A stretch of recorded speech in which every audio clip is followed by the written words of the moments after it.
Bonjour à vous et ravi de vous revoir sur notre chaîne Homemade School. Nous continuons toujours avec la photogrammétrie sur le logiciel Eidas Imagine et nous verrons aujourd'hui comment effectuer une liaison des différentes images à travers les points de liaison ainsi que la triangulation aérienne.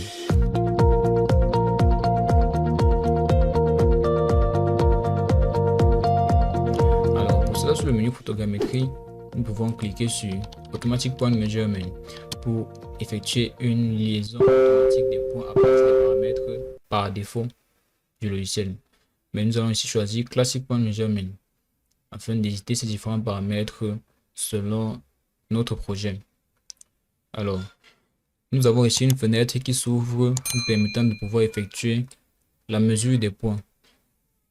Nous avons à gauche et à droite les différentes images qui sont sélectionnées dans la table plus à droite. Ici, nous pouvons choisir les images qui sont affichées. Nous pouvons par exemple choisir la première pour la gauche et la seconde pour la droite. Nous pouvons modifier les angles de vue des images à partir des trois fenêtres interactives.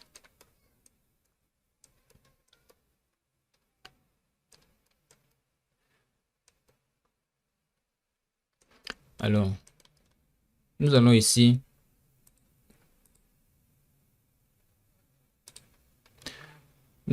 placer les différents points d'attache entre nos images. Pour cela, nous pouvons cliquer sur cette petite icône pour placer manuellement les points d'attache, ou alors nous pouvons cliquer sur cette icône pour les calculer de façon automatique. Alors, nous allons choisir d'utiliser toutes nos images à la fois, All Available Images. Nous allons cliquer sur Exterior et de GCP pour placer les différents points d'attache et utiliser deux images à la fois pour le calcul. Dans stratégie, nous allons laisser le search size par défaut. Il s'agit ici d'une valeur qui est juste en fait en fonction du zoom dans la vie courante et non une dimension dans une unité quelconque. Ici dans distribution, nous allons laisser sur default distribution et non un schéma défini. Et nous allons éditer le nombre de points recherchés.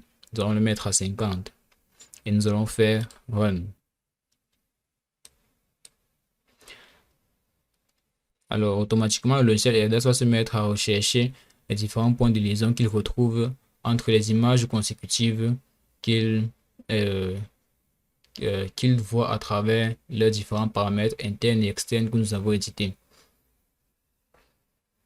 Une fois l'opération terminée, nous nous retrouvons pour la suite. Alors, une fois l'opération terminée, nous avons le rapport de recherche des points qui s'affiche. Nous pouvons ici voir le nombre de points recherchés et le nombre de points trouvés. Nous avons le pourcentage de succès de l'opération et le pourcentage de schéma, le pourcentage de succès du schéma. Nous allons faire close et nous pouvons ici visualiser l'ensemble des différents points. Alors, par exemple, nous allons choisir de nouveau l'image 1 et l'image 2 à droite. Le point 1 il se retrouve là sur les deux images. Le point 2, le point 3, le point 4. Ainsi, le logiciel effectue à partir de la géométrie de chaque image une recherche succincte où il trouve les points de liaison entre les deux différentes scènes et automatiquement il est passé à l'écran. Nous avons la possibilité de modifier la position d'un point si nous trouvons qu'il n'est pas assez précis ou s'il est mal positionné. Nous pouvons modifier sa position ou alors le supprimer. Mais nous ne supprimerons pas les points de façon manuelle. Nous utiliserons plutôt à partir des écarts type de chaque point une recherche sélective et nous supprimons automatiquement ces différents points qui faussent la précision de notre levée, de d'autres recherches automatiques des points d'attache. Alors, pour continuer, nous allons faire la triangulation aérienne. Mais nous allons pas directement cliquer sur Perform Triangulation pour automatiquement la faire sur notre paramètre par défaut. Nous allons d'abord éditer ces paramètres. Alors ici, nous avons dans la fenêtre qui s'ouvre, la boîte de dialogue qui s'ouvre, 5 onglets. nous allons cliquer sur extérieur, où nous allons choisir le type de triangulation que nous allons effectuer selon aucun poids, les mêmes poids ou différents poids. Nous allons choisir selon un poids unique pour toutes les images. Nous allons entrer une valeur de 1 pour chaque image. Que chaque image soit prise de façon similaire. Alors, nous allons cliquer sur Run et automatiquement nous avons un petit rapport sur la triangulation qui vient d'être effectuée. Nous pouvons voir le Total Image Unit Weight, RMS, l'écart type, qui est à 136. Pour réduire cette valeur, nous allons aller sur cette petite icône Type 1 Uncertainty Analysis pour effacer les faux points.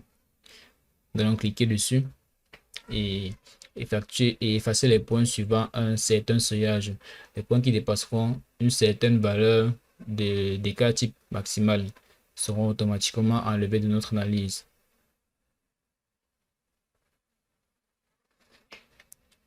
Alors, par exemple, ici, nous pouvons faire Remove Points Over Threshold 8.59. On fait Apply et automatiquement 5 points sont retirés.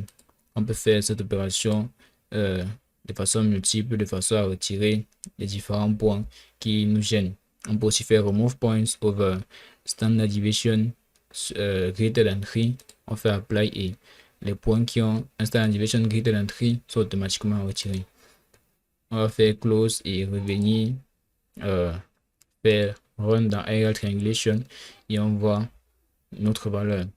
Alors, l'analyse, le rapport, l'écart type maximal n'a pas vraiment baissé.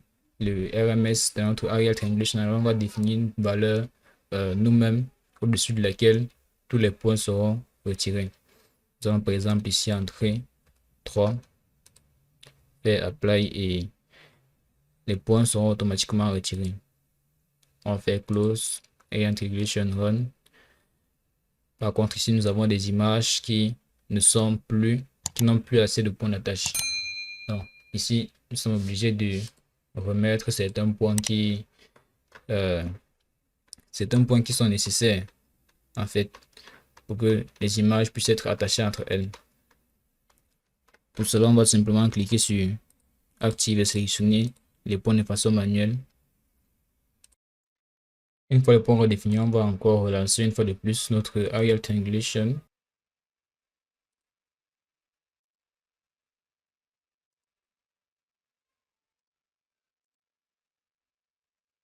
Alors, nous allons relancer une dernière fois notre Type 1 Uncertainty Analysis. On va faire Close, Aerial Triangulation, Run. Bon, nous allons cliquer sur Accept pour attribuer à chacun des points les coordonnées qui fixeront notre modèle et Save puis Close. Une fois nos points d'attache calés, nous pouvons automatiquement générer un DM ou alors une orthophoto sur l'ensemble de la zone de recouvrement où nous avons des points d'attache qui consolident notre modèle. Nous nous retrouvons à la prochaine pour cette étape.